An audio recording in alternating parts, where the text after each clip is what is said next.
Good evening, everybody. Welcome to the Tuesday, January 13th, 2026 meeting of the New London Planning Board. We'll go ahead and get started. First up, we are going to talk about a stormwater and erosion control plan for the Asner Family Trust, 67 Moyes Lane. Who would like to talk about that? Come on up, and if you can just state your name and just hit the button on the mic so that it turns green. Perfect, thank you. Good evening. My name is Dave Lozzi. It's spelled L-A-U-Z-E, and I'm representing Dave and Katie Asner at 67 Moyes Lane.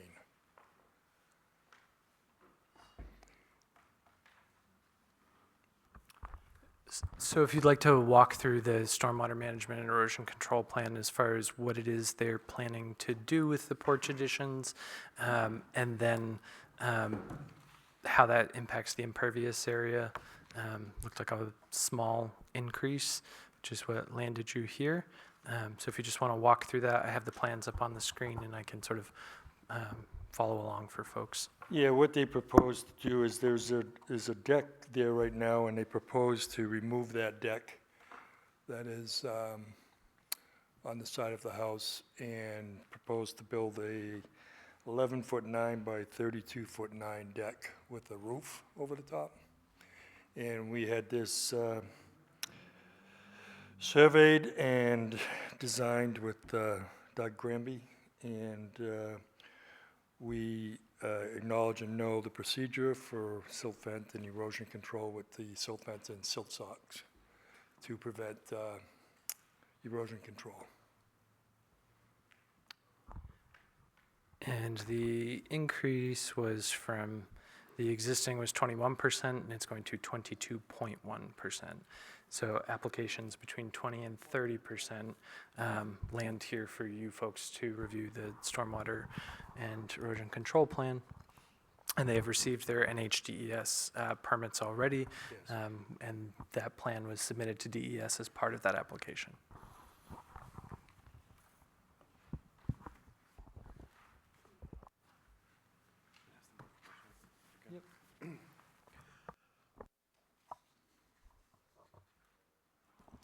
Any questions from the board?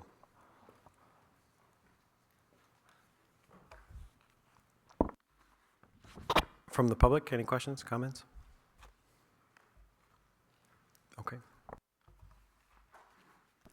So I would need a motion. All in favor? Aye. Do we need a factual finding? This has the plans. It's different than a regular application. Yeah, so we're good. Thank you. Sorry, we just voted, right? All in favor? Aye? Aye. Aye. Okay, thank you. Any abstention? Opposed? Okay, thank you. An hour and a half ride for that is great. Thank you. I did understand there was a check that you were supposed to be dropping I off. Oh, perfect. I didn't know who to give. We go to the same place, so that works. Thank you. Thank you very much. Appreciate it. Okay, thanks, everybody. With that out of the way, we're going to talk about zoning and some of the proposed amendments. Just going to walk through some of the changes. Adam has a couple updates, and yeah, we'll just talk it through and see what folks think. Sure. So I think if we sort of walk through an overall review of what is proposed, I can give you the feedback that we received from town council with our review with him.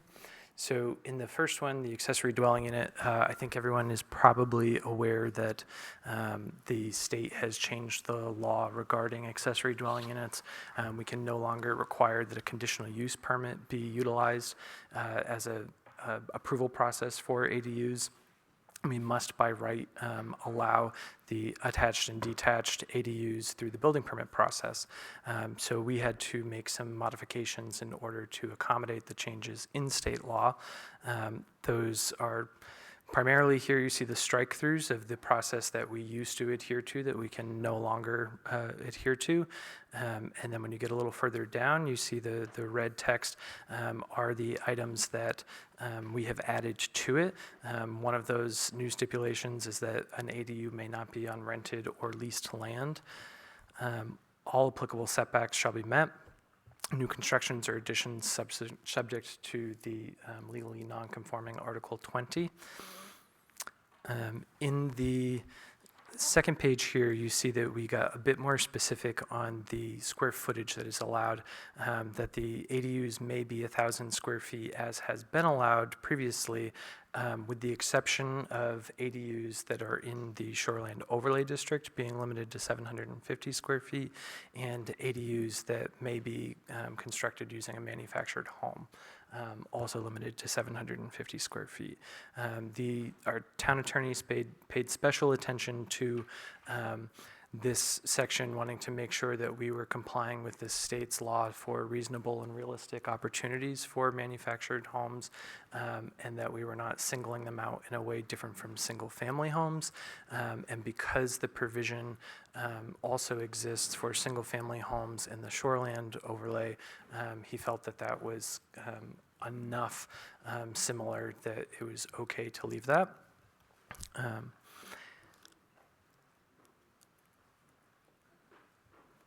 And then you'll see limiting to multifamily uses may not have an ADU. This speaks to a variety of multifamily uses, but most commonly the concern is with townhomes.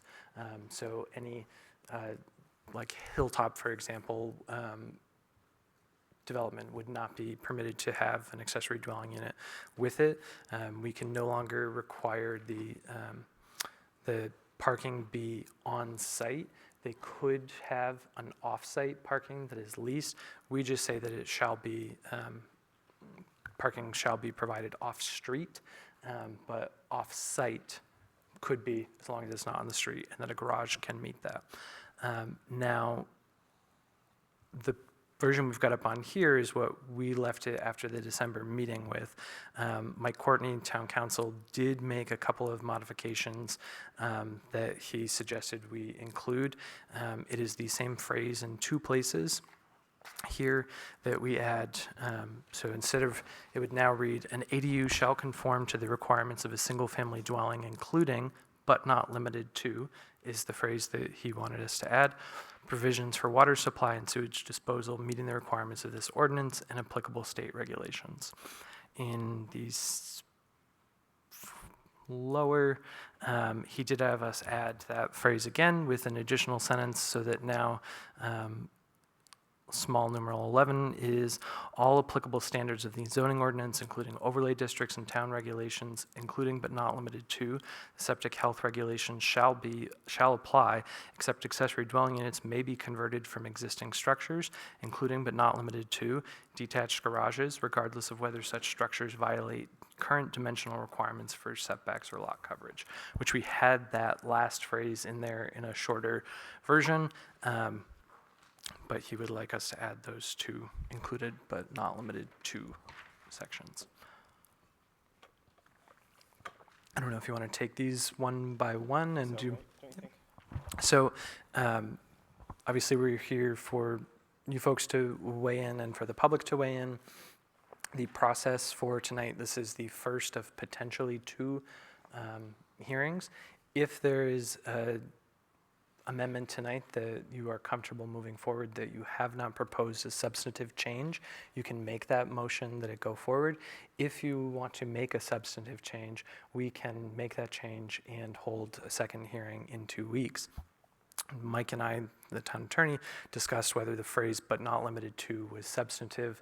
He felt like it really bordered on not being substantive, but we really felt like there's no real harm in waiting the 2 weeks, that it would provide if anyone had any additional thoughts or concerns that you could move forward to the 27th. But obviously here to hear everyone's thoughts tonight. So starting with the board, any comments about those? I know you've all seen this a lot, but those proposed changes? Questions, comments? Can you just for clarity, explain with the parking, if it doesn't have to be on site, like what does that mean exactly? Like can you give an example? Just So if somebody wanted to, say someone lived on Barrett Road and they had a very small driveway that, essentially fit the primary dwelling units, cars. And they wanted to lease a parking space somewhere else from a lot. And their tenant could have to walk from that leased spot.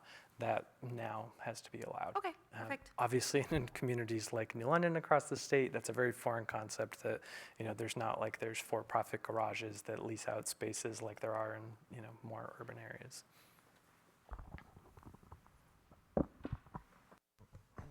Thanks, Aaron. Other questions, comments from the board? Okay, I'll look to the public. Are there questions or comments on this first section on ADUs? Yep, Jake, Ken, come up. And just make sure you turn the mic on. Thanks.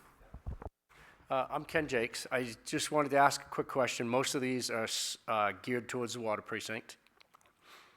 Did I hear you say, Adam, that you cannot have an ADU on leased land? Did you say that? Correct. Okay. Sorry, I'm not on. That is correct. But this is townwide, just to be clear. This is not. Yep, I get that. specific. Here's a scenario. You have a large piece of land. You want to put on a detached ADU.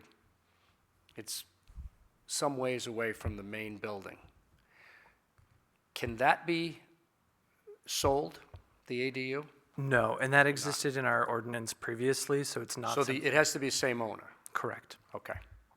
All right, thank you. Thanks, Ken. Other questions or comments from the public? Yeah. Thanks, Steve. Just turn the mic on. Thank you. Hey, got to dig deep. Steve Root, citizen. I can't see, but on the draft that was in the website, paragraph C should be, or paragraph E should be changed to paragraph C. See where it has an E there? And obviously, this is highly substantive, so you need 5 more. And it's because until we delete the paragraph that is struck through, you can't override the automatic numbering fix through itself, though, right? Word. Correct. We're stuck. Word is fun for these situations. So but thank you for flagging that, Steve. So that'll default to E, or it's default to C rather, once the other ones are struck. or gone. Correct. Yeah. Yep. Okay. That's a good point. Thank you. Other questions, comments from the public on ADUs? Okay.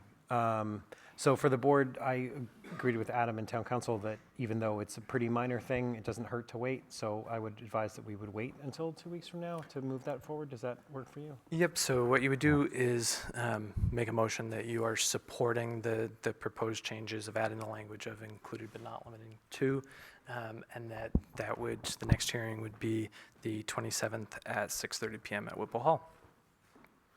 Who would like to make that motion? So moved. Okay, second. I had Oh, sorry, 1 sec. I'm sorry, folks. it's a technical question. I don't know the answer. And I should have looked this up, but I didn't realize it. There are things in our zoning law about two-family homes. And this, I just noticed, says you can only have 1 ADU per single-family home. Correct. If you have a two-family home in a 4-acre zone, I guess, can that have an ADU? No, so by a duplex would be, it's defined differently in our zoning ordinance. Okay. And so the duplex, by the virtue of this not specifically saying a duplex may have an ADU, it would not be. Okay. Thanks, Paul. Okay, so Janet and the other Paul, I think, made the motion. I don't know who did it first, but, okay. So we'll say Janet made the motion, Paul seconded. So all, with the changes that Adam outlined per town council. All in favor of that? Aye. Aye. Any opposed, abstaining? Okay, thank you, everybody. Okay, next we'll talk about institutional college, institutional hospital. In just a moment. Move things around.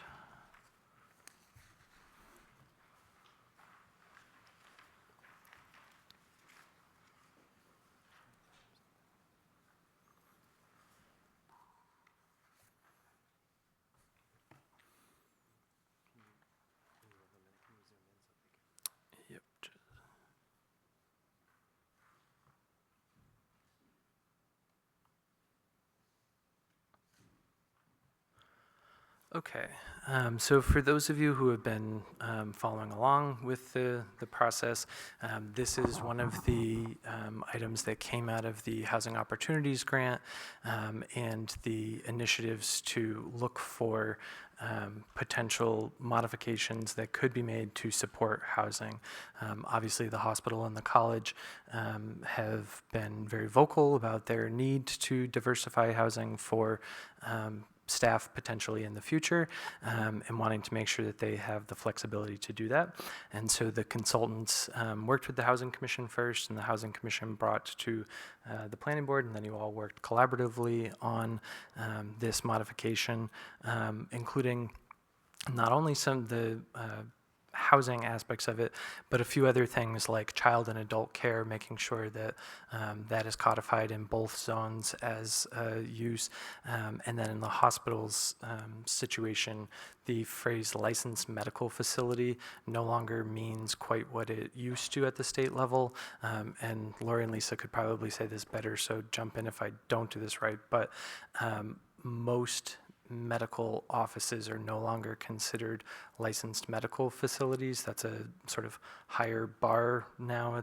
Is that more or less what it is? Okay.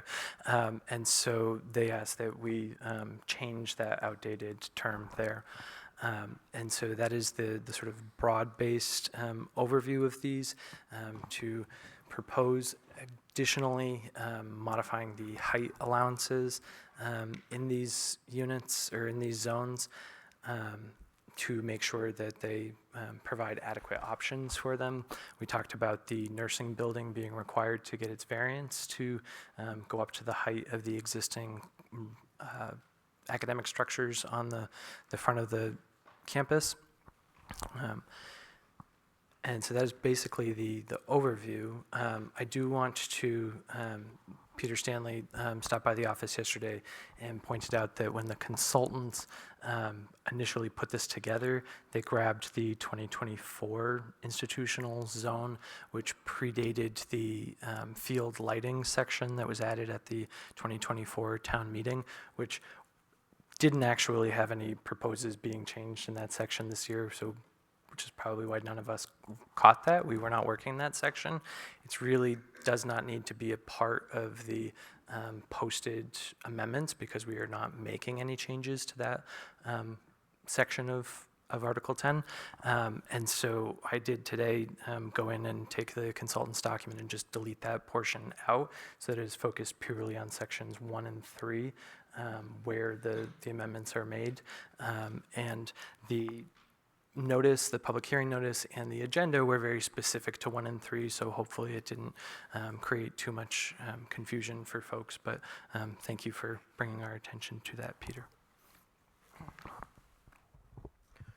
Thanks, Adam, for the overview. Questions from the comments from the board on, I know we've talked this at length, but any questions or comments there?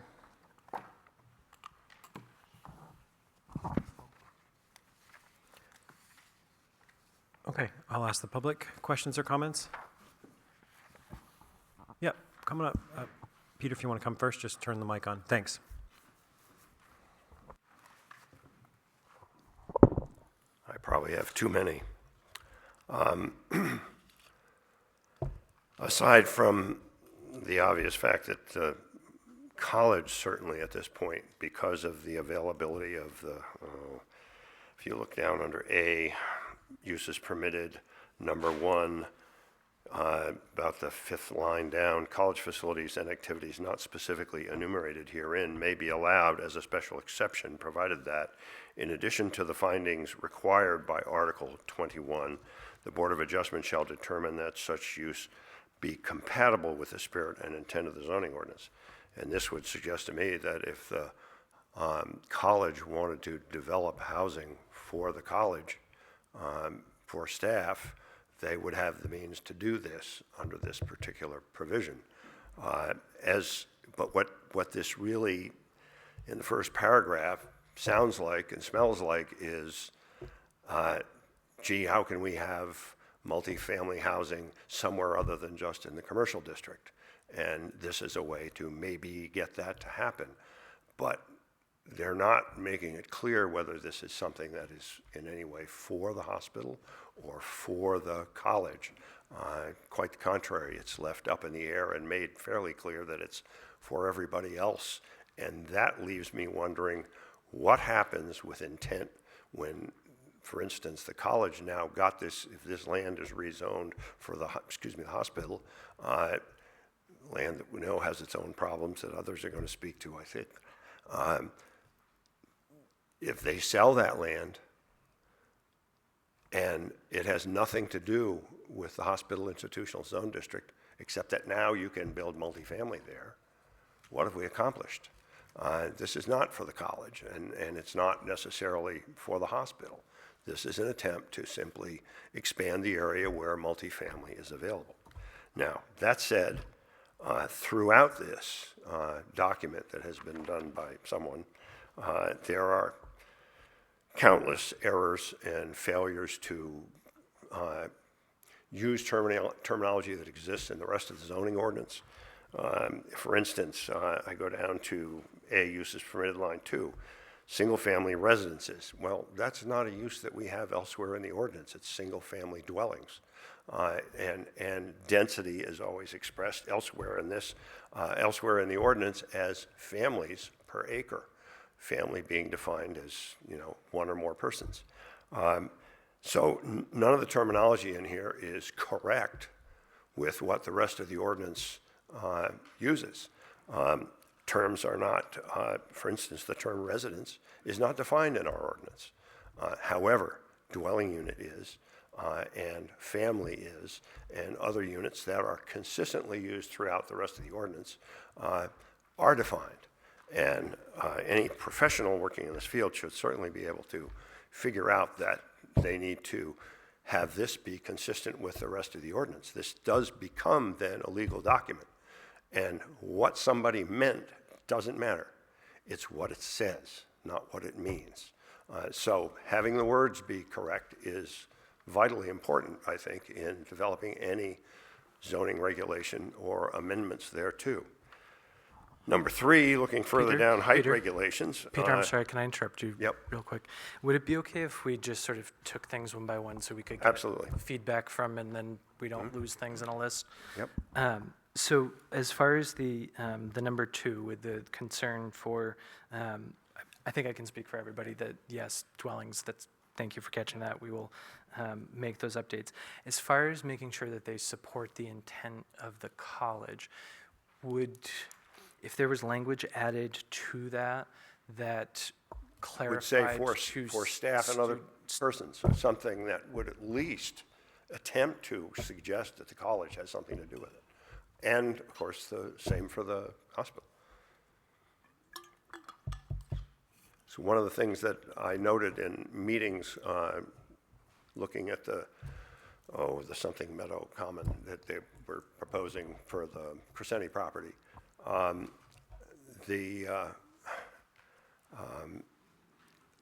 that particular facility, because it was originated by a nonprofit, would be allowing people to come there based on an existing list that they have in the Upper Valley. So there would you can't reserve in a nonprofit like that, you can't reserve any of the housing for locally employed people.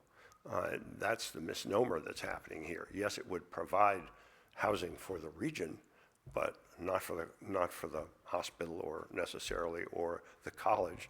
And I think the language in this ordinance should direct itself to that. So can I read this back to you and everybody? Yeah. Okay. So number 2 would now read, single-family dwellings, 2-family dwellings, and multifamily dwelling units for students and staff of the college, of Colby Sawyer College, or I think we should just say students and staff. It could be a different college. Yeah. That's fair. Okay. Anybody? How do folks feel about that? Any questions, concerns with that from the board? And I don't know if it makes sense to, as we're sort of going through these, just because we'll probably give a check mark if there's any other Right. public That's comment public, on that right. specific one, maybe. Makes sense, I think, to do it all at the same time so we don't lose track of it. So are there other questions or comments from the public on that aspect of it? Yeah, Paul. I have a question on that. Peter brought up a question that I know was discussed, and I haven't been able to follow it through. But we had a discussion about the institutional zones and about the difference between the ownership and the physical zone. And what would happen, let's say one of the institutions ceased to exist. And, you know, what could be done on that land by someone buying that land? Or similarly, maybe more relevant to this, and just use an example, I'm not saying anybody's intending this, but the hospital might find a partner that's willing to produce the housing that they want to produce, but would want ownership of the land. And I'm just having trouble following this through as how it gets to the result that we're intending to get. In other words, we're creating these zones. If they're no longer used in an institutional manner, which I guess now we are defining as the housing would be an institutional manner, can that be owned by somebody else? It could potentially be owned by somebody else, but they would either have to operate under the existing approvals of that institution or under some other use permitted. Now, in the hypothetical of the college, going out of business and that property coming on the market, I think as a planning board and as a community, you would have to sit down and figure out what potential you want for those institutions if there's not another educational institution that is sitting there ready to step in and take over operations as a prep school or as a college or some sort of educational institution.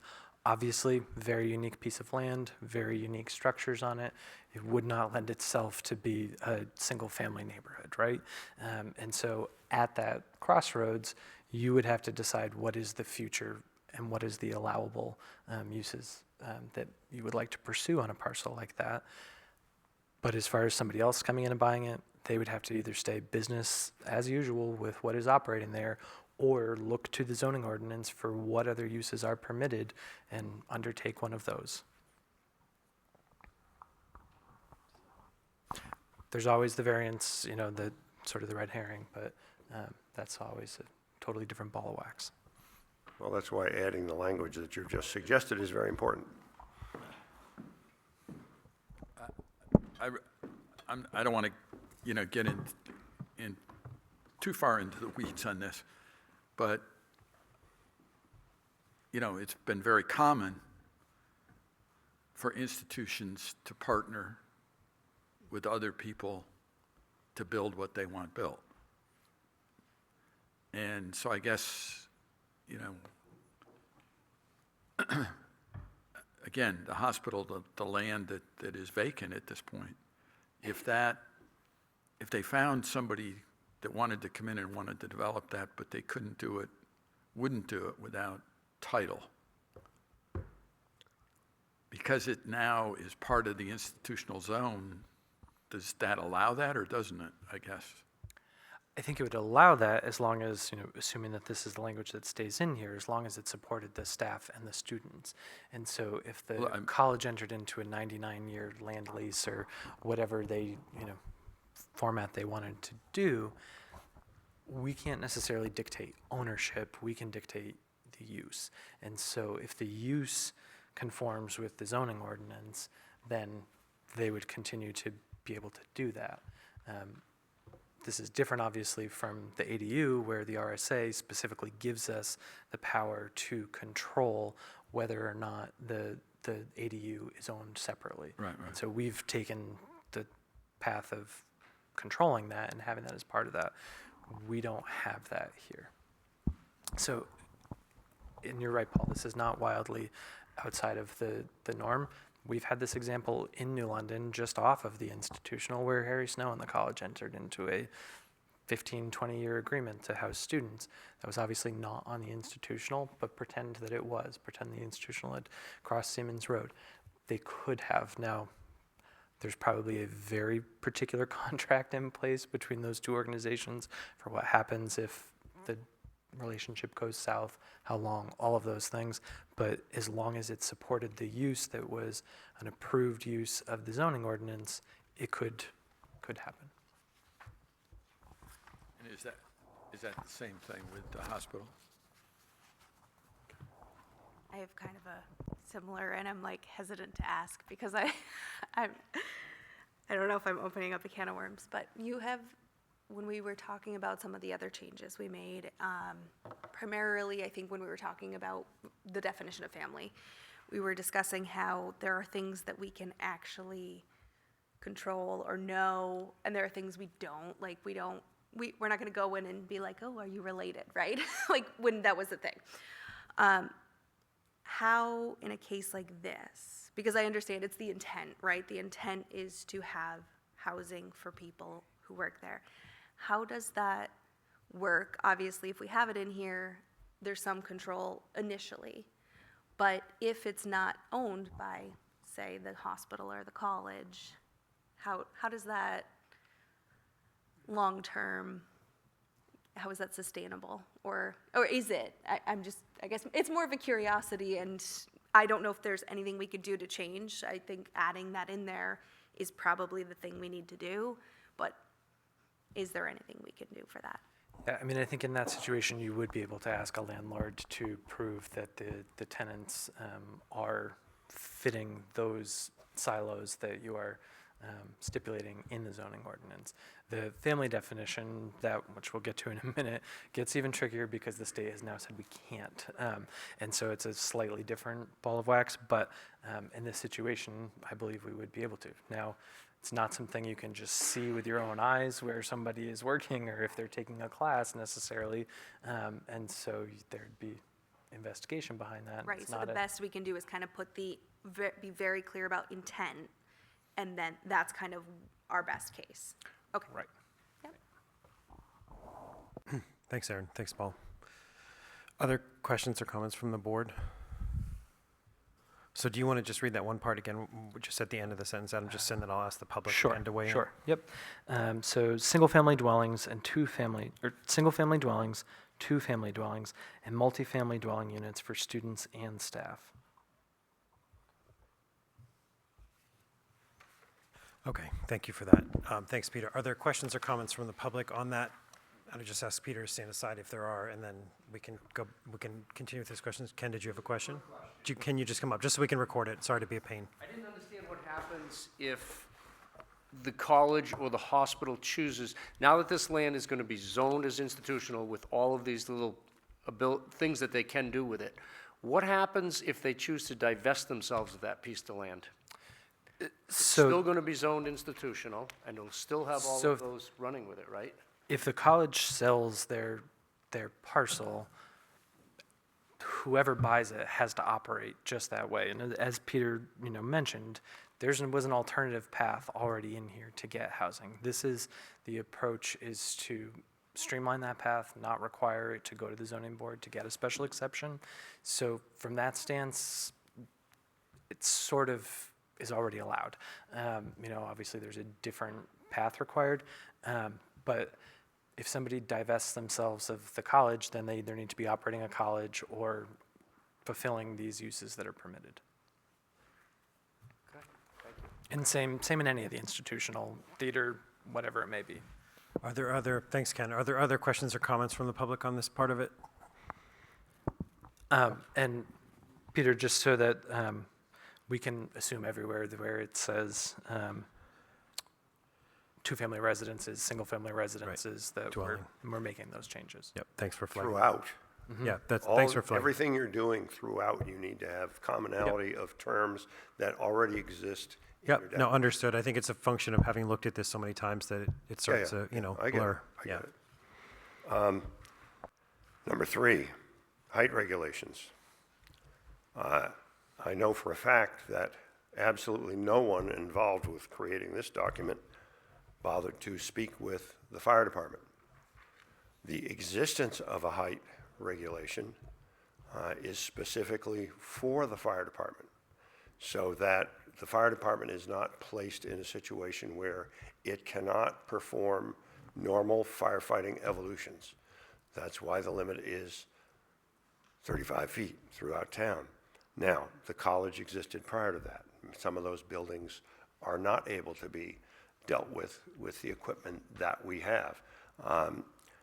But before we create more buildings, and I'll give you an example, the newer dormitories at the college that are out in the field out there, I forget the names of them, Lawson Hall and something else. When those were built, they were built, the planning board in doing their site plan review at the fire department's urging, placed hard surfaces that were grassed. In other words, the underpinning of the surface was gravel and a waffle-type brick sort of arrangement that then got a layer of loam over it. It was grass, so it looks like it's grass, but can be driven on by H20 loading pieces of apparatus, so that we can get to the buildings in a position that allows us to maximize the use of the equipment that we do have. If you start going to 55 feet arbitrarily, then I think that's something that should, at the very least, have input from the fire department, could in fact end up resulting in the town spending between $1 and $2 million for equipment that makes us better able to do that. Us, I'm not speaking as a firefighter, I am long since retired. But for the town to be able to do these things. I think that you shouldn't change it until or unless you have had some kind of solid input from the fire department and or the Board of Fire Wards about what impact this will have on the town, financially and otherwise. Are we going to need, because right now we have a 77-foot ladder. Prior to that, a 75. These are not large enough to be dealing with 55-foot tall ridge lines, given the expanse that ends up making you able to create. So this really needs to be rethought and some serious input put into it, not just scribble numbers because it's easy, but actually talk with the people that are impacted by this and find out whether it is a problem or not a problem, and if it is a problem, how it can be dealt with. So, Peter, if I may just respond to that. So I have had conversations with Chief Lyon about this, and he echoed what he also shared with the zoning board back at the time of the variance of the nursing building, that the 55 feet, that's the height of the nursing building's 52 feet, but that wasn't a concern due to the fire suppression system and the compartmentalization of the building. And Is it a flat roof? No, the nursing building is the new one in front of Hogan. Okay. Which it has the gable on, with the solar on the roof. But he was not consulted about this. I have talked to him about it, And actually. he said he had not. I spoke to him yesterday. Okay, sorry. So I think further work needs to be done on that. Sure. And again, throughout this, you need to get your terms straight.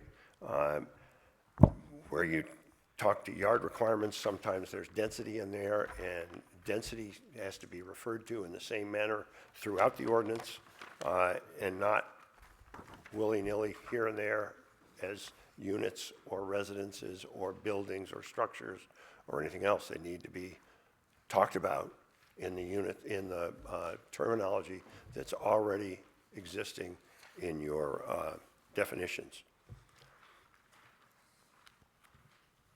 Also, further on in institutional hospital, you talk about buffers.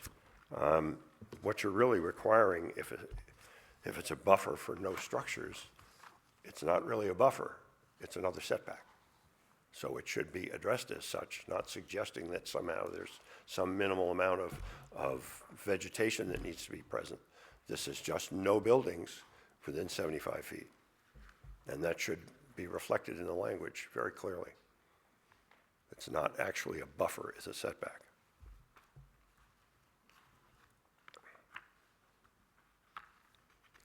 The other thing that I noticed was in the institutional district, I know the master plan speaks, and I'm very much in favor of this, about the necessity or the desire to have form-based zoning. The hospital, one of the nice things about the way the hospital has evolved is it's not vertically overwhelming to the neighborhood. It's a relatively low building, probably not more than 30 feet at its tallest point, if that, probably less than that.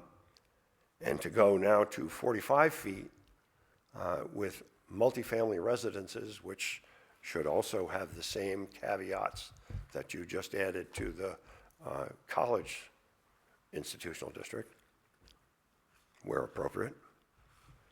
And again, they're talking about residences as opposed to dwellings. That should all be changed. But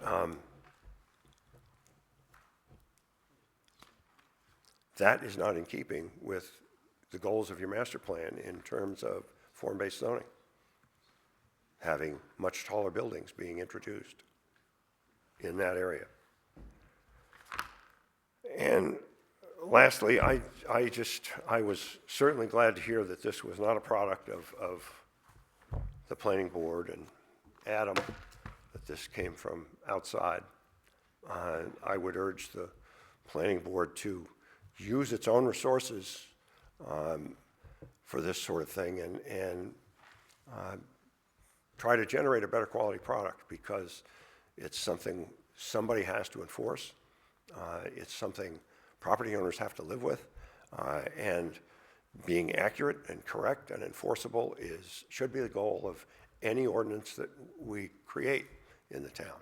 And you know, it's been an issue for a long time, and I think needs to be corrected. So I personally would suggest that you go back to the drawing board on this, not just make small changes, but go back to the drawing board on this and really thoroughly think it through. Thank you. Thanks, Peter. Lisa and Lori, if we add the phrase supporting the staff of New London Hospital to the end of that, is there any other group other than just staff? I mean, patients obviously is not, anybody can be a patient. It's not the same as having a student. Hang on, Peter, if you're going to talk, you can use the mic, and then we're going to have Lori come up. Thanks. For instance, if you approach this like the care facility across the road over here, you certainly could have buildings where there was, care for adult seniors who buy in or rent in or whatever the arrangement ends up being. That's up to the individual facility, but that would be a logical thing for them to have, and certainly consistent with hospital usage. And I think that would be covered by our retirement care community section of the, which is what the continuum was using previously. Yeah. Thanks for that, Peter. And that's on sort of to segue there too, that is a good point here, that housing on this portion that is suggested to be increased in the hospital institution has always supported housing by virtue of it being an R1 zone. Right. And so that is more of an even swap in use. Mm-hmm. Yeah. And the other thing that I find a little odd is that we have no water, and the water that's under that land is contaminated. I don't know how you plan to use this for anything anyway, but that's up to you.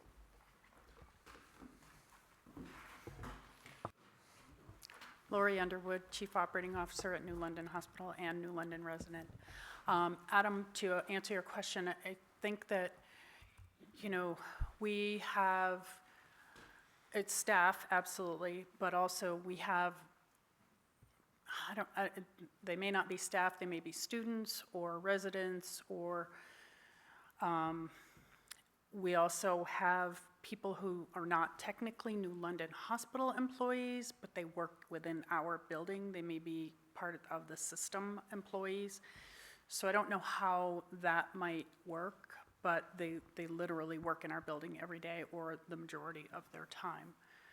So I don't know if we can come up with So if we say the staff, student, residents of the medical facility and their contractors? Yeah, that would work for us.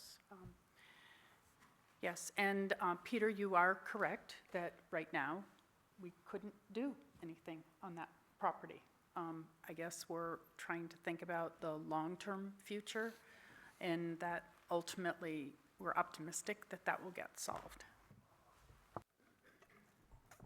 Thanks, Lori. Appreciate it. Are there other questions or comments from the public on this section? And I'll just give Could you a I few. ask, Please, Charlene. make a thanks. comment? Just in response to one of Peter's concerns, we did discuss fire suppression and what the fire department needed as we worked on the height requirements. I know it's on the tape. I know I asked that question a couple of times. So it was something that was considered as we worked on this presentation. And certainly, I will follow up with Jay again, see if we can get clarification in writing before the second hearing, just to make sure. Yeah. And whether or not the fire wards have a different opinion of that, I'm not sure. He didn't express that, but I can ask that be. I don't know if Janet at any of the fire ward meetings, if this has come up, but I will make sure that he acknowledges if they do have a different opinion. Great. Yeah, just give me 1 second. I want to just look at something else really quickly.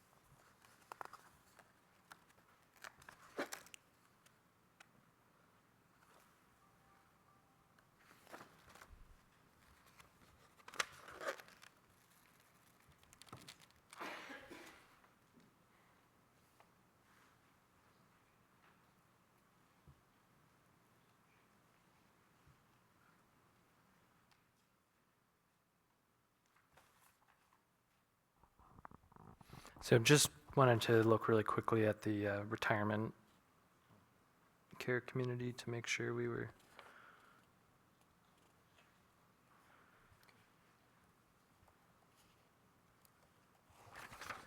As long as and it's fully under the planned unit overlay, so I think we are clear with that. Just wanted to confirm there.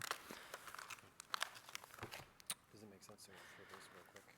Or do you think we should just move on? I think we've, Do you think we can? making all of the terminology changes, dwelling density, Right. making sure that the two spots where we are talking about the housing, that it is clarified that it's for the students and staff, and that it's for the student, staff, and residents of the medical facilities and their contractors.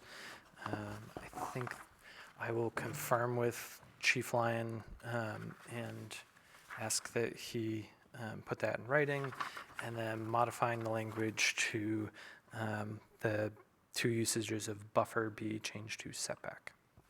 Yeah, that's great. And then I just had one other thing that, because I know it's come up. Is your mic on? Sorry. it's Yeah, hard it to is, hear you. sorry. Okay. I'm not close enough.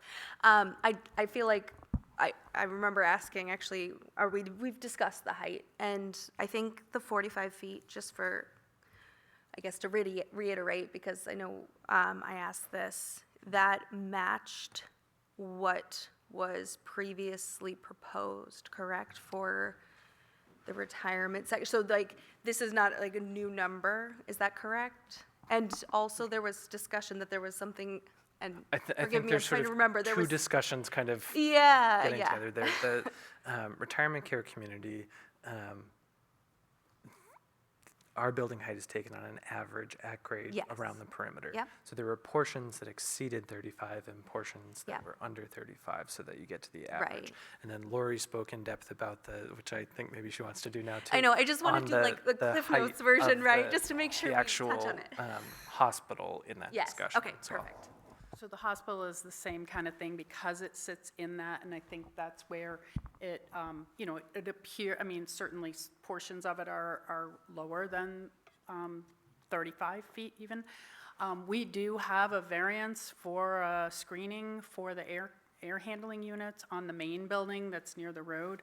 I believe that is at 42 feet, because the air handling units don't need a variance for the height, they're not included, but we do have a variance for the, I don't know what you call it, the screening. the screening of those. We got a variance for in like 2008. Thanks, Lori.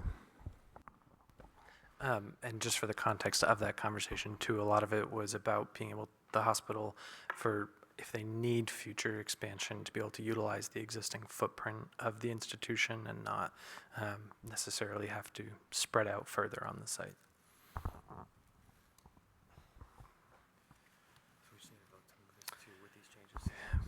Yep, to the 27th, 6th. Yep, so we would just need a vote from the board then to, obviously, these are substantive enough changes that we'd want to continue this to the next meeting 2 weeks from now. We just need a vote in favor of doing that. Would those be circulated? Yep, Yep. all this everything will be posted. Yep. Yep. And they have to be noticed to the... Right, so we've actually already done the noticing for that because of how the dates fall. We do the noticing all together for both hearings. And then if we hadn't needed that one, we would have canceled the 27th. Just mean materials would be... Yeah, they'll be They should be on the updated, website. They'll be on the website. Yeah, Tomorrow or Thursday. yep. That's a good question. So, okay, so, all in favor? Aye. Any opposed, abstaining? Okay, thank you. Just want to make sure that Emily was appointed for Mary Ann's seat Yeah, tonight. sorry, thank you. Can you stand for Mary Ann? I meant to do that. Thank you.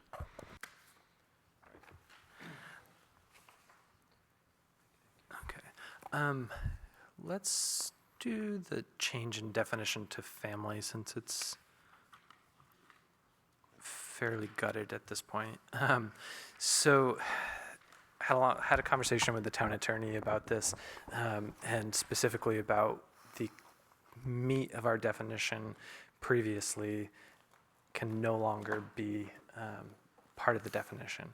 We could still have a cap on the per bedroom, as we had pretty in-depth conversations during the work sessions for, we knew of at least 2 families in town that live in multi-generational situations that are very large.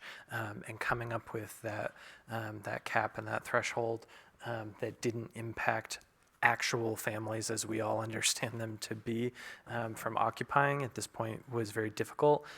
Town council agreed that that was really where we should be going with this. We talked about, does this mean so little now that we actually changed to household? And we said we had that conversation at the work sessions, and that the feeling was that because it's used in other terminology, and we may come back to this in future years and say, we need to add back in this cap, or the legislature may again change what we can and cannot control, that we didn't want to rid our ordinance of it at this point. And so that for right now, and potentially for a little bit in the future, it's not going to mean much as a standalone word. And he said that he thought that sounded like a very sound discussion, and that we should continue on that path. Thanks, Adam. Are there questions from the board on this, on the essentially watered-down version of family? Paul? I agree with Adam, but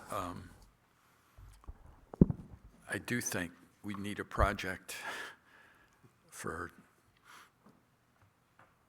the next go-round to go back and look at the entire regulation.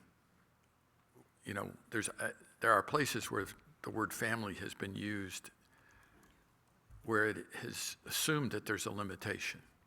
And there just may be appropriate places where we need to go back and either create a new term or further explore this. And I don't think we can get that done now. In a similar vein, and it really wasn't germane to these edits, but town council and I had that discussion with how rapidly bills are changing, and the laws are pretty comprehensive in what has been proposed the last couple of years, and then what is happening this year with changes to the changes being proposed, that they have actually had a couple of towns where they're doing full legal audits to their zoning ordinance and he and I are going to continue that conversation because I think it is something that we may want him to undertake. Obviously, it's not a short document. That's not a short project. But with, in that exact mindset, that's where our conversation was going. So I think you're correct, Paul. Yeah, not to extend this, but I think all of us having worked with this for so long, it would be worthwhile for us to do the first. I mean, I've been through legal audits and, you know, to get into a lot of weeds, but I think this one thing, the definition of family, is a difficult one. Yep, agreed. Thanks, Paul. Are there other questions or comments from the board? Questions or comments from the public on this one on family?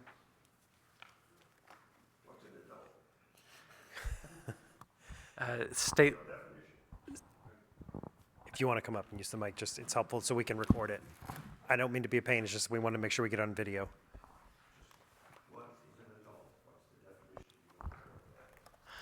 so Mike Courtney and I had that conversation actually, and the default to the Merriam-Webster based on the state law of when it's not defined.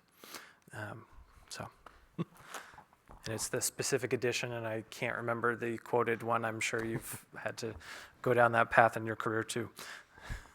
Cool, thank you. Any other questions, comments from the public? Okay, so then I would need a motion from the board to move, this is not changing, so we could potentially just move this right to. Correct. You could say this is ready to be Yep. on the ballot, and we check this off our list. I'd like to do that if folks are amenable.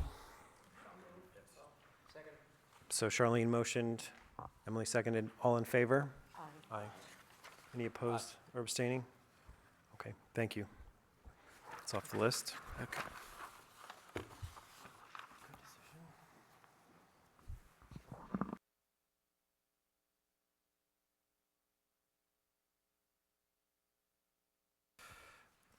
All right, now we'll talk cottage courts.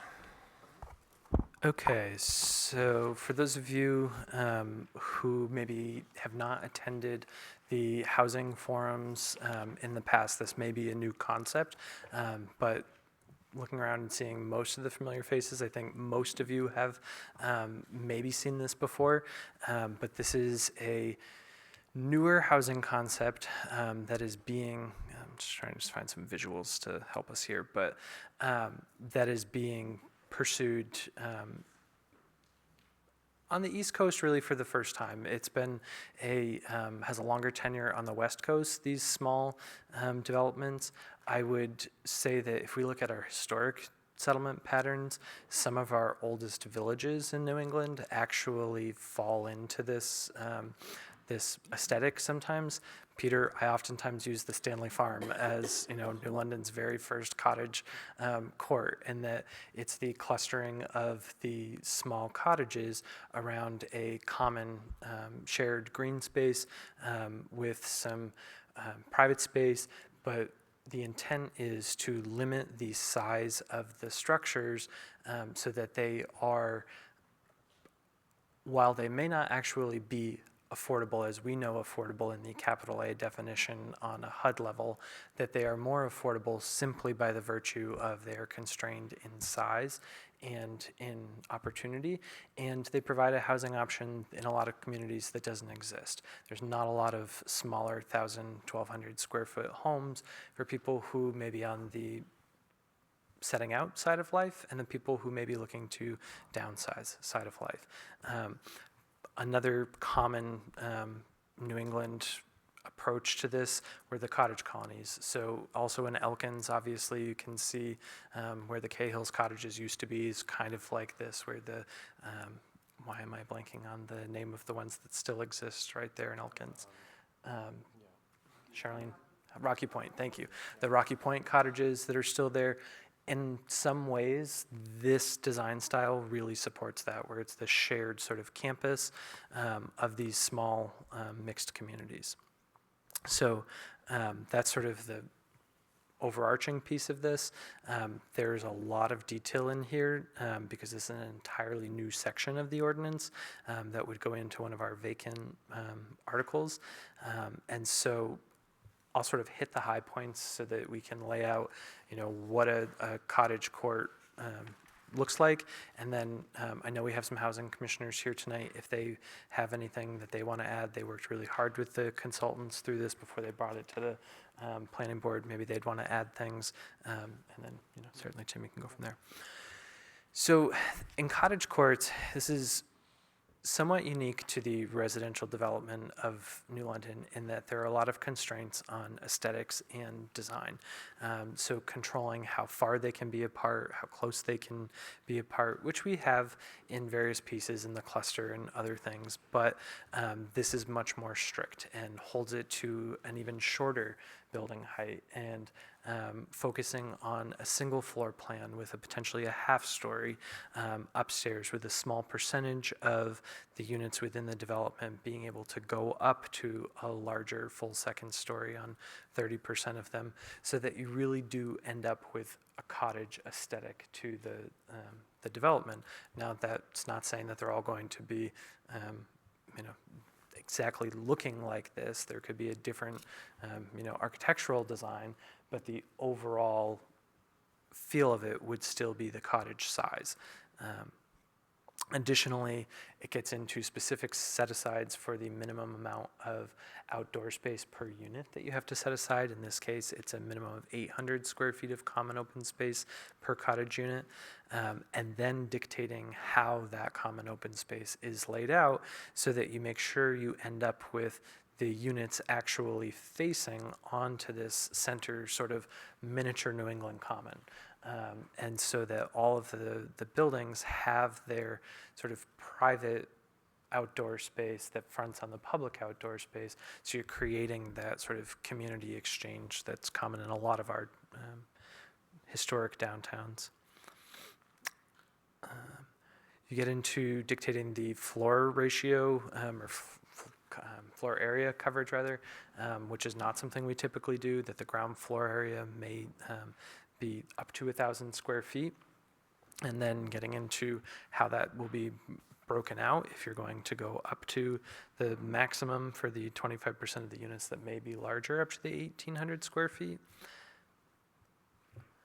You get into the building separations, as mentioned, the setbacks from the exterior lot lines of whatever district they are in stand. The districts that were settled on were commercial R1 and R2.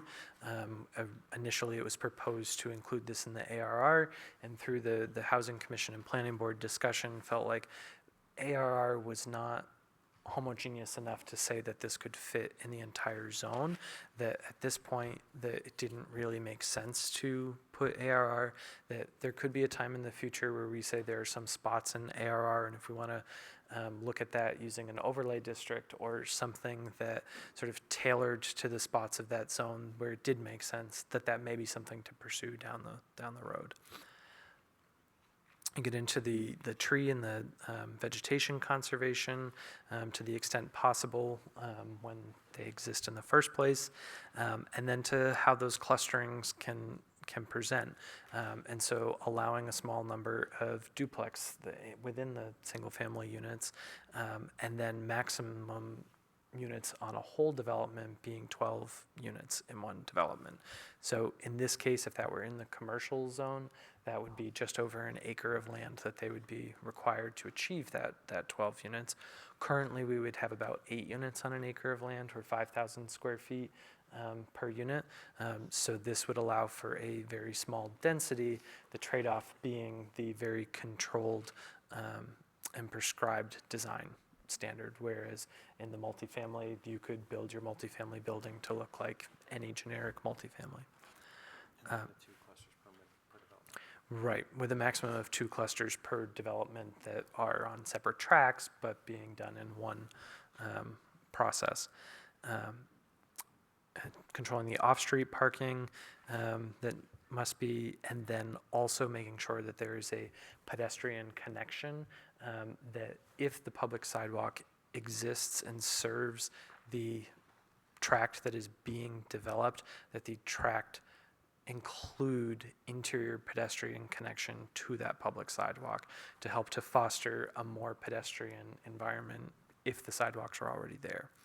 I should say too that in the R2 and in the R1 that does not have water and sewer, there are some parts of R1 that are not served by water and sewer.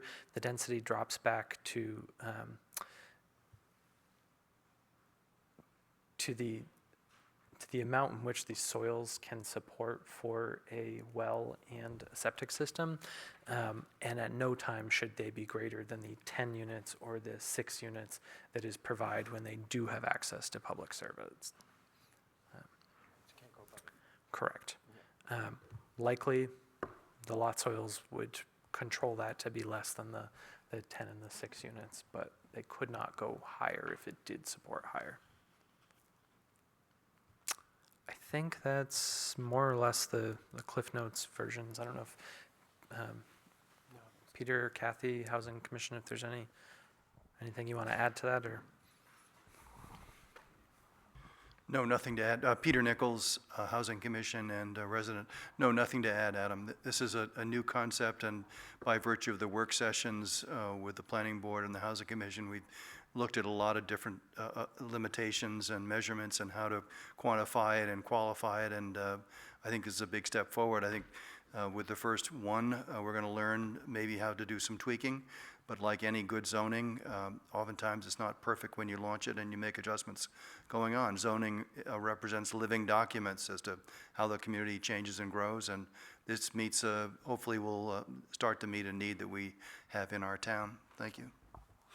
Thanks, Peter. So as far as the review from Mike Courtney, he was very familiar with this. Our consultants wrote a very similar ordinance in another town that he works for last year. And so he was,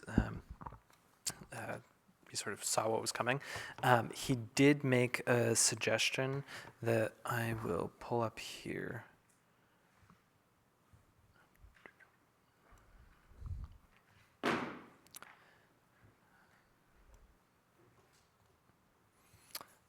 So one in our modifying the net developable area, we had 2 spots, and so we just hadn't carried one of the changes through, so we evened that out and made sure that it was consistent. And then the second part being that this number 2, which I'm sorry, it's small on the screen, let me zoom in, how it was written, it gets confusing because we're talking about the properties that are not served by water and sewer, and then within that we're using the phrase R1 without water and sewer because that is a zone. And so the way that it was flowing, he felt like, he said, this really is not a legal, opinion of any kind. You're not saying anything illegal, he said, but it's a fresh set of eyes offering a take that it's funky the way it reads. And so I put this together, and he and I talked about it, and he felt like this was a very clear way of saying this, so that instead of saying, on properties without access to both public water and sewer, the site density shall be limited by the characteristics of the on-site soils as determined by NHDES standards. In no case shall the density exceed. Previously, we just kept on going with sentences. In this case, breaking it out so that it was clear, in these 2 zones, it's this, in these 2 zones, it's this, just to sort of clean that up a little bit. But that was really the only substantive change that he and I spoke about. The one thing we did talk about, which is worth mentioning, and he said we absolutely can't control this because they are single family and this is now in state law, but that technically somebody could make their 1,000 square feet of usage, partially a single family and partially an accessory dwelling unit.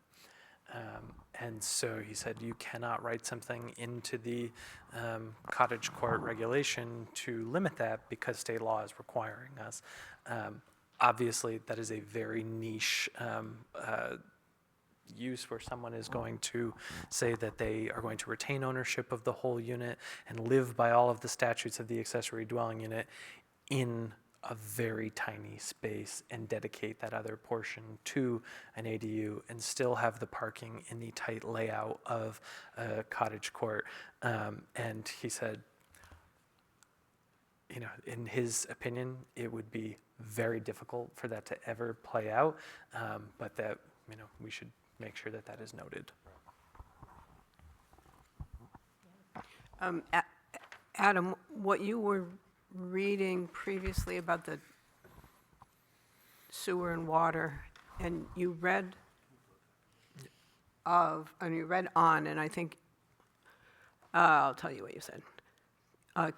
You read characteristics of the on-site soils, and what is printed there is on, so I think, okay. I think it should be of those, so thank you for catching that I naturally fixed it without.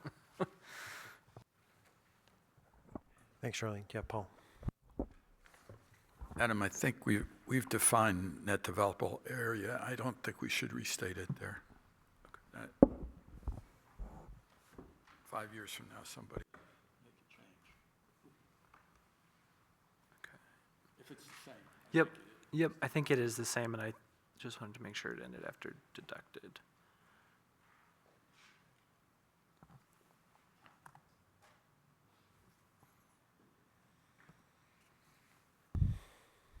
Thanks, Paul.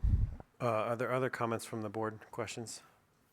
I know we've all looked at this a lot, but anything else that jumps out? Okay, public, any comments or questions? Before we get to public that is here, I did get an email at 6 Oh, o'clock right, from thank you. Jared Coogan that I just want to, he couldn't be here tonight, but he asked that we share his thoughts. He felt that the density of the 10 units in the commercial, which as stated is 2 more of them would be allowed in multifamily, was higher than what was appropriate. He was concerned about the situations where we were relying on private septic systems and wells that they would never support anywhere near that, which is fine. It's not saying that they are guaranteed that. That's just saying that that would be the maximum that it could if you had the best case scenario. And I think that was, do you have his email open? I don't want to open my email on the recording.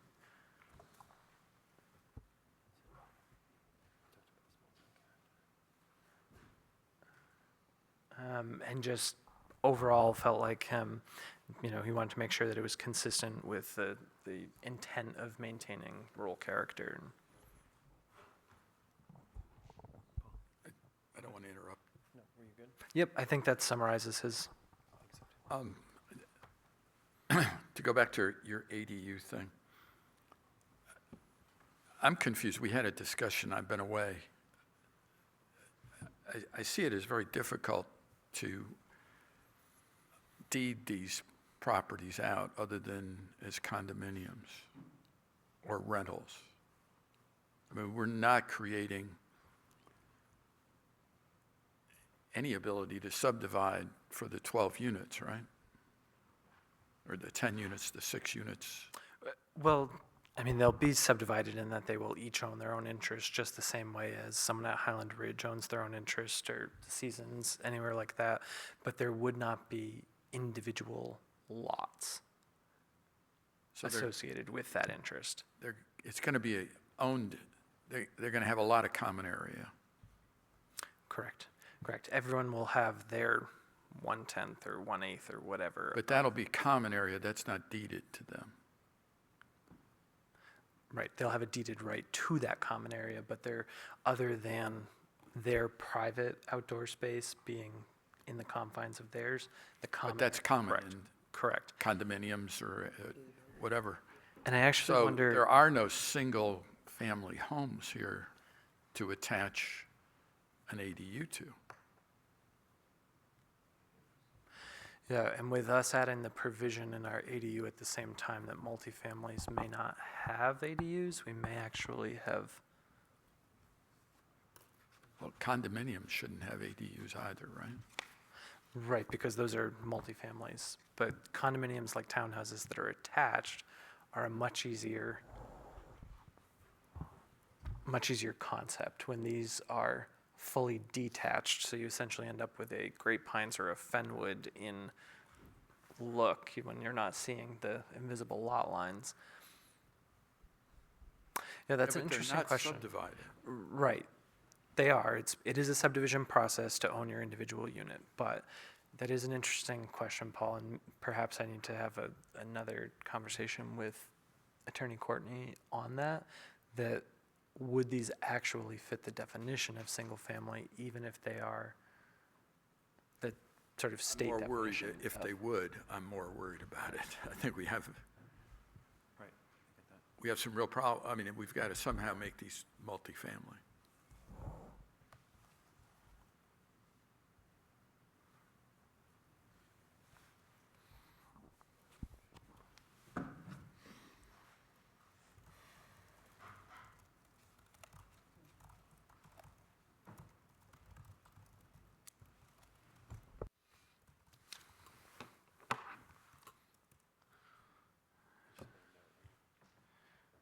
I'm just Googling something really quick, sorry. I can use my phone, thanks.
So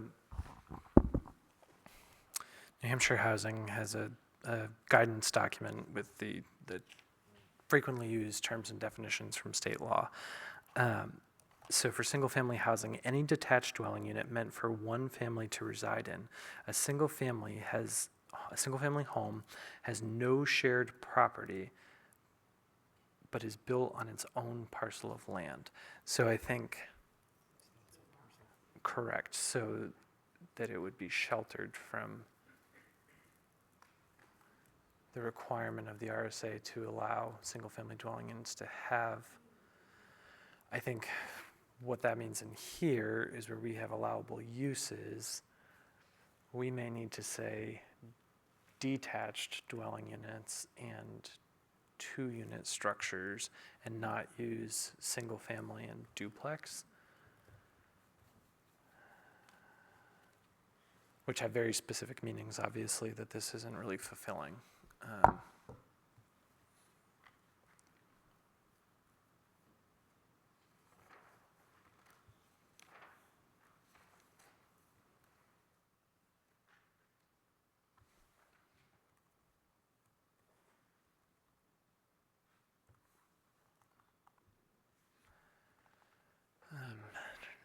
else to say that?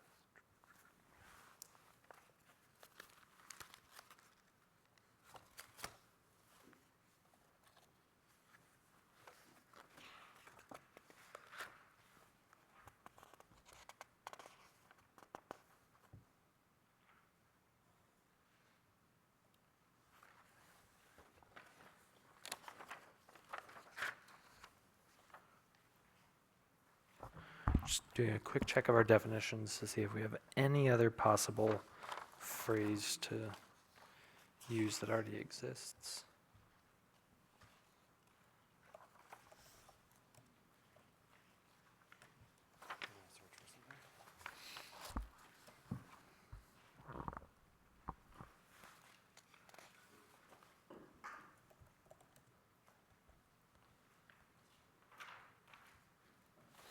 have the zoning ordinance open. We just search detached.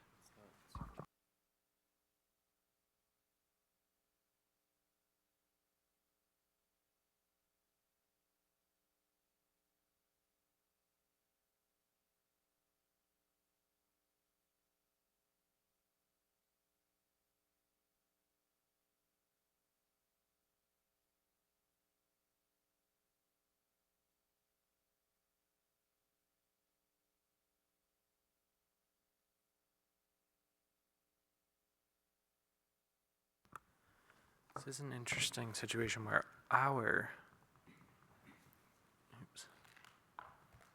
our definition of the zoning ordinance conflicts with the state's definition with the parcel language. So if this were to be modified to say single-family dwelling and two-family dwelling,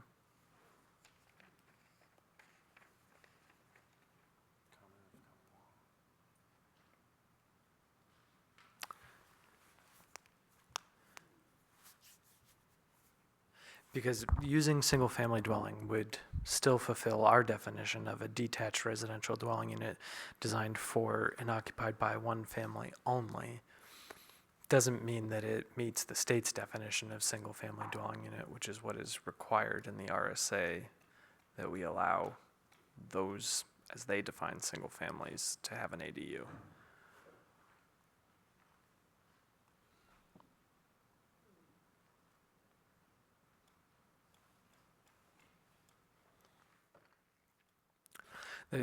The other piece of all of this, and what Attorney Courtney and I talked about, is these developments will likely be governed by a homeowners association.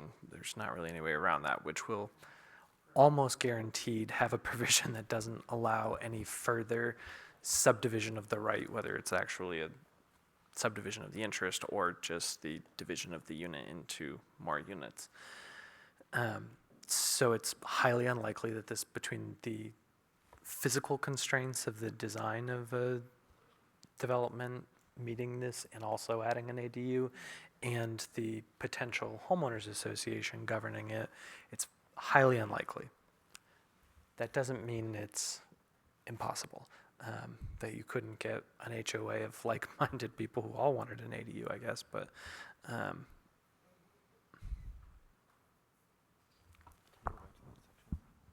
to which section, Tim? Sorry. It's right here, yep.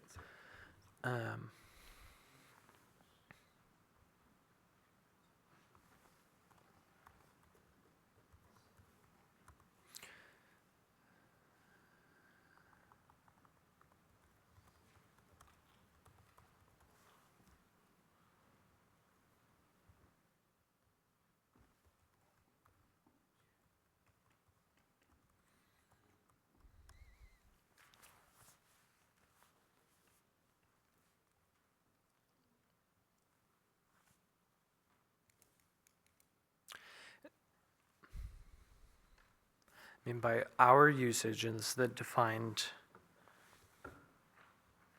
item in our zoning ordinance, I think this depicts what we are going for with the detached units. I'm not sure that there's a better way of writing this that doesn't make things even more confusing and muddy the waters more with inventing a whole new term that means something different only in this, right. So I can have a conversation with him between now and the next hearing to see if he has further guidance. We obviously, tonight's the last opportunity to make these modifications. So I guess depending on his guidance at the next hearing, you'd have to decide whether his answer made you comfortable enough to move forward with it or left you not wanting to move forward. This doesn't say anything about the land that has to be privately held. I mean, it's 150 square feet, I think.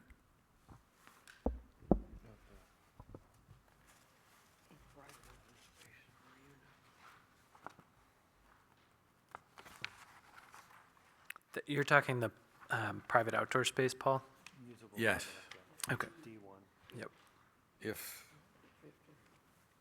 we change this to say that all the common area other than the dedicated space has to be common area, then there wouldn't be any place to build them.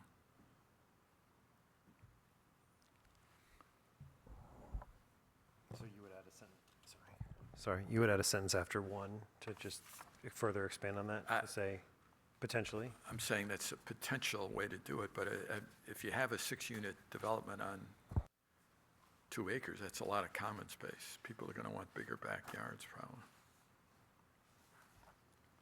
I don't have a solution. I wonder if, so under allowable uses, if we said single-family dwellings and 2-family dwelling units are permitted on shared parcel, on a shared parcel, or somehow differentiating it from the state's law saying on its independent parcel. Oh, yeah, thanks, Peter. Can you just turn the mic, sorry. Sorry. You might want to review some of the Hilltop rules because no one at Hilltop owns a lot. They own from the sheetrock in and from the concrete up on their individual units. Right, and as a planned unit development, that's inherent in the style of development. But there must be some similar language towards ownership that would get to that. Possibly.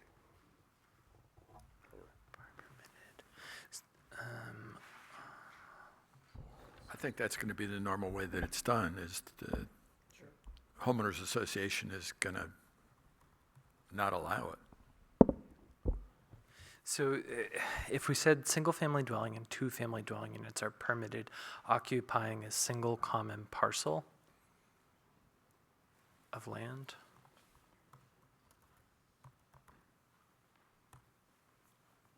So long as they're occupying a single, Single-family dwelling and 2-family dwelling units are permitted. The way that this says it is everything is common open space. And you can put up a fence so it looks like it's not common. So that's what it says. Under private open space.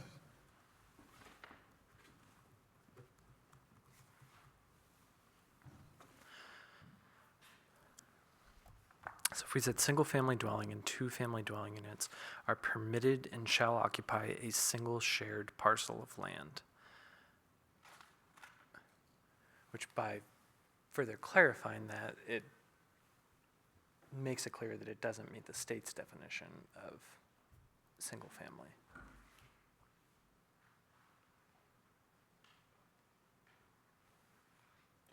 People have thoughts or? Yeah, I'm trying to think through it. Yeah, questions, comments from the board?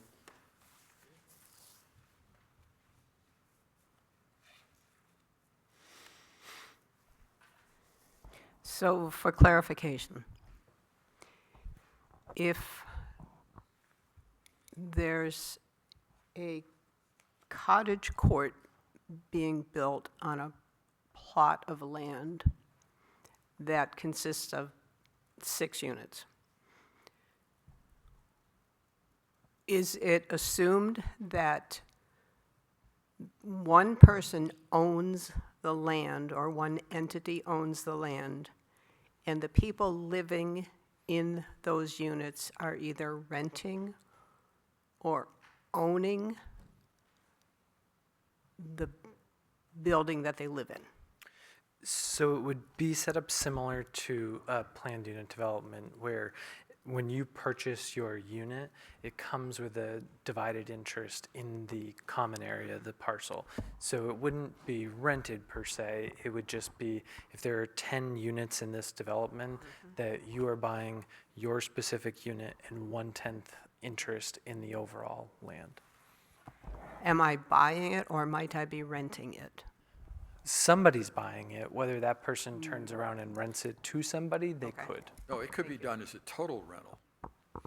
Right, but then somebody's bought the development. The whole thing. Right. And whether they want to hold that as one holding or 10 individual holdings of which they own all 10 shares, or if they want to sell a couple. And typically, most of the time developers don't just sell a portion of them because financing for the ones they're selling gets very tough. If there's one property owner that controls most of them, banks are not always favorable in lending when they don't have the same amount of say. Is that fair, Peter, from your years of? Yeah, I was just going to just talk about intent for a moment. The concept, and I think Paul is right, this really has to be done in a condominium ownership structure. It's just too complicated to make it any other way. And the general intent was that an owner or a renter of somebody who owns one of the cottages would use their interior space and also this private space of 150 square feet that's just outside their front door or perhaps their back door. And so you can envision that their property line for their condominium of what they control includes their little private outdoor space and the footprint of their building, and the rest of it would be part of the HOA's ownership as common area, including the common green, if you will, and that all of that common area, including the land outside the individual unit's land, would be maintained. It would mow the grass or trim the shrubs or fertilize things, whatever may be done. So that's the vision. And so if you look to the way we've tried to limit this in square footage, and the risk or the problem with the ADU is that, first of all, it would have to be controlled by the HOA, and being from Slope and Shore, I can tell you our HOA does limit number of residences on the property, or dwellings, so I don't know how it's worded. But my point is that if somebody wanted to do a detached ADU under this complex condominium it's set up, it would have to be within the square footage that's allowed for one of these cottages, that 1,000 square foot footprint, so that if the HOA didn't limit it, they might be able to put a little shed out back that was detached, but it would be part of their 1,000 square foot footprint. And this would all be done, mind you, through a conditional use permit, if I'm not mistaken. So I'm just trying to simplify things so that we understand the broader perspective, and hopefully it applies. Thanks. Thanks, Peter.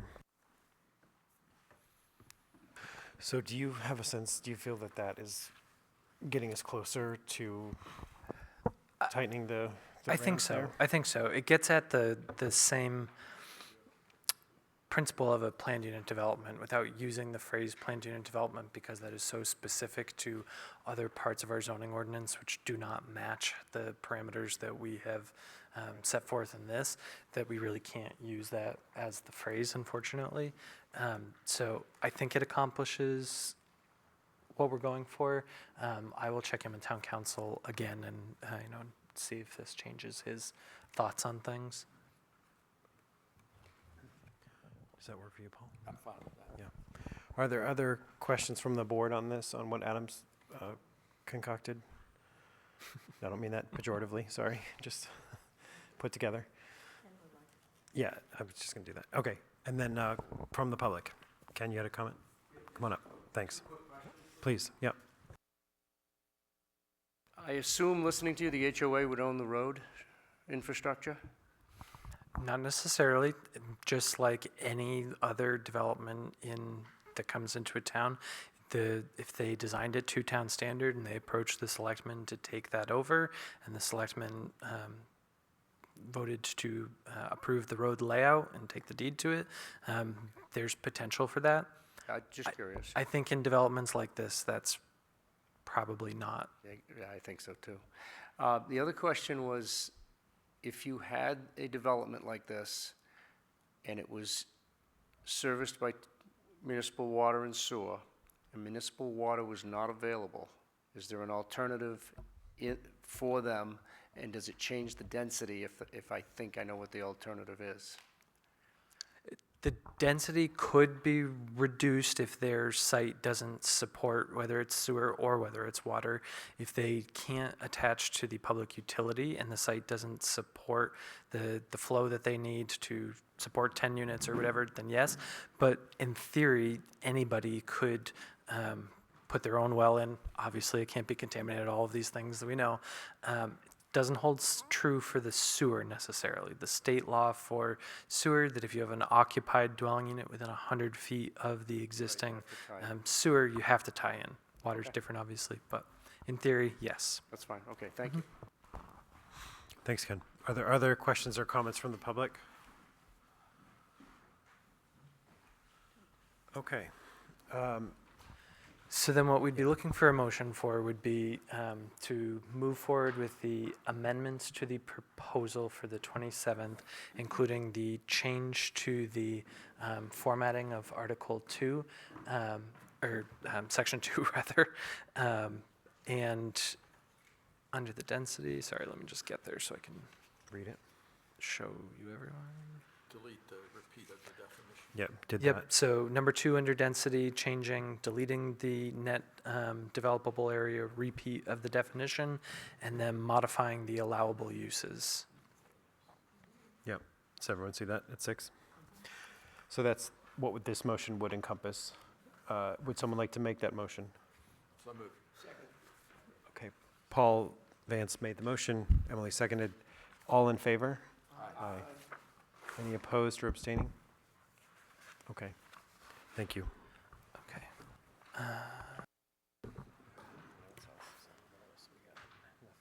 I think that's it.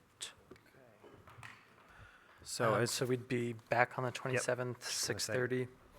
Yep, I was just going to say, as you're all aware, you've heard the 27th bandied about, so we will be back here on the 27th, 6:30 PM. Thank you all for your patience and for participating. I just need a motion to adjourn. Aaron, motion, can I get a second? Second. Paul, seconded, all in favor? Aye. Thank you, everybody.